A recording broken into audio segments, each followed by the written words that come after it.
하나님의 힘, 하나님의 복, 하나님의 길. 주께 힘을 얻고 그 마음에 시온의 대로가 있는 자는 복이 있나이다. 시편 84편 5절 말씀. 시편 84편은 우리의 시편 찬송집에서 가장 잘 알려지고 사랑받는 노래일 것입니다. 온 세대의 교회가 이 시편 말씀을 따라 살면서 힘과 위로를 얻었습니다. 시편 84편은 시온성 백성들의 마음에 밝은 빛을 비추었습니다. 누가 이 시편을 썼는지는 나와 있지 않지만 다른 시편과 비교해보면 누가 썼는지 알 수 있습니다. 시편 42편, 43편, 27편과 시편 84편 모두에서 하나님이 멀리 계신 것 같아 갈망하는 목소리가 들립니다. 깊은 웅덩이에서 높이 계신 하나님께 자비를 베풀어 달라고 부르짖는 소리가 들립니다.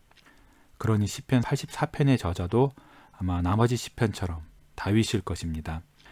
다윗은 언제 이 시편을 썼을까요? 경건한 사람 다윗의 영혼에 언제 이 노래가 떠올랐을까요?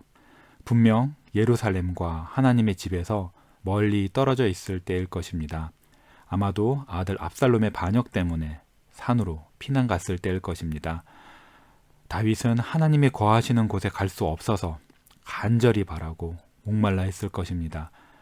다윗은 이 시편에서 주님을 뵈러 예루살렘에 올라가는 큰 명절을 그리고 있습니다. 이 시편에서 주님을 자기의 힘으로 삼고 마음에 하나님을 둔 사람들이 얼마나 복된지 선포합니다. 날 때부터 우리는 자기 자신을 힘으로 삼습니다. 하나님의 도움을 구하지 않고 자기 팔의 힘을 의지합니다. 죄 때문에 내가 우리 온 삶의 중심에 있습니다. 모든 것의 중심에 나를 두고서 나를 섬깁니다. 죄 때문에 사람은 하나님의 손에서 모든 것을 빼앗았습니다. 자기가 왕이 되길 원하며 자기가 왕이 되었다는 상상 속에서 살아갑니다. 하지만 이런 사람은 자기가 강하다고 생각하지만 사실은 약하며 부유하다고 생각하지만 사실은 가난하며 부족한 것이 없다고 생각하지만 사실은 텅 비었습니다. 이 사실을 배워 아는 사람은 복됩니다. 자신의 참모습을 보고서 하나님의 은혜의 보좌로 나아갈 것이기 때문입니다. 하나님께서 은혜로 우리의 마음에 역사하시기 시작하시면 우리는 내가 비참하고 가난하며 눈멀고 병들었다는 것을 보게 됩니다. 그러면 우리는 죄의 참모습을 볼 수 있습니다. 죄는 바로 우리의 창조주를 향한 반역이며 주님의 완전하심을 거스르는 것이라는 사실에 눈이 뜨입니다. 하나님이 주신 모든 좋은 선물을 우리가 죄로 말미암아서 내버렸다는 사실도 봅니다. 이 빛에 비추어 죄와 우리의 상황을 볼 때 우리는 주님께 나아가 은혜를 베풀어 달라고 간청하게 되고 그때 하나님께서 우리에게 힘을 주십니다. 이렇듯 하나님께서는 우리를 깊은 바닥으로 데려가셔서 거기에서 우리가 눈을 들어 은혜의 보좌를 바라보게 하십니다. 오직 주님께만 힘을 얻는 사람은 복됩니다. 마음에 시온의 대로가 있는 자가 복되다고 시편 기자는 이어서 말합니다. 말씀드렸듯이 이 시인은 큰 명절을 맞아서 예루살렘으로 올라가는 사람들을 생각하고 있습니다. 옛날 이스라엘이 예루살렘으로 가는 길은 오늘날의 길과는 다릅니다. 깨끗한 포장도로가 아니라 온갖 위험이 기다리는 길입니다.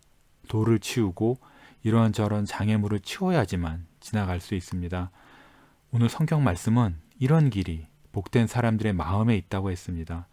이 길 생각이 마음에 가득하다는 말입니다. 이 길을 생각하고 묵상하며 기뻐한다는 말입니다. 하나님을 경외하는 시온의 백성에게는 하나님과 마주하고 교제하는 영혼의 활동이 있습니다. 온 세대를 거쳐 모든 하나님의 백성이 이랬습니다. 이들 마음을 채운 길이란 주님께서 죄인이 다시 주님과 교제할 수 있도록 열어주신 길을 말합니다. 주님께서는 당신의 모든 백성을 당신의 말씀을 따라 이 길로 인도하십니다. 반면에 날 때부터 죄인은 이와는 전혀 다른 상황에 놓여 있습니다. 죄인은 모든 것은 생각할지언정 주님의 길만큼은 생각하지 않습니다. 세상의 일로 마음이 가득 차 있고 오직 잠시 있다 사라질 것만 생각합니다. 하지만 하나님의 은혜는 이런 마음을 송두리째 바꿔놓습니다. 하나님께서 우리의 마음에 은혜로 역사하시기 시작하시면 우리는 죽음과 영혼에 대해서 생각합니다. 영원에 비추어서 지금을 생각하면 우리의 삶이란 영원을 향한 준비라는 것을 깨닫습니다.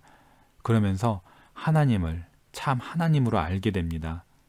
하나님을 거룩하시고 의로우신 분이시며 하늘과 땅에서 지극히 높으신 주권자로 생각하게 됩니다. 동시에 우리 자신을 우리의 죄의 책임을 지고 있고 죄악되며 타락한 존재로 알게 됩니다. 하나님을 높이는 것과 우리의 영혼이 구원받는 것을 생각하며 하나님이 얼마나 아름다우신 분이신지 또 어떻게 해야 우리가 구원받을지를 생각합니다. 내가 하나님을 잃어버렸는데 어떻게 해야 하나님과 다시 화해해서 다시 하나님의 사랑을 누릴까라는 생각이 마음을 무겁게 누릅니다.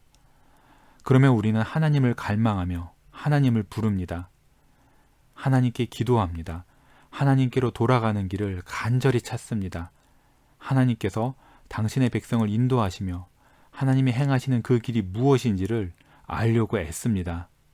사실 처음에는 이런 마음을 감히 대놓고 말하지 못합니다. 마음에 두려움과 망설임이 가득합니다. 내가 끔찍하게 가난하고 비참하고 불행하다고 생각하기 때문에 많은 경우에 내가 하나님의 길을 찾는다고 말하면 사람이 나를 경건한 사람이라고 여길 거야 라면서 주저합니다.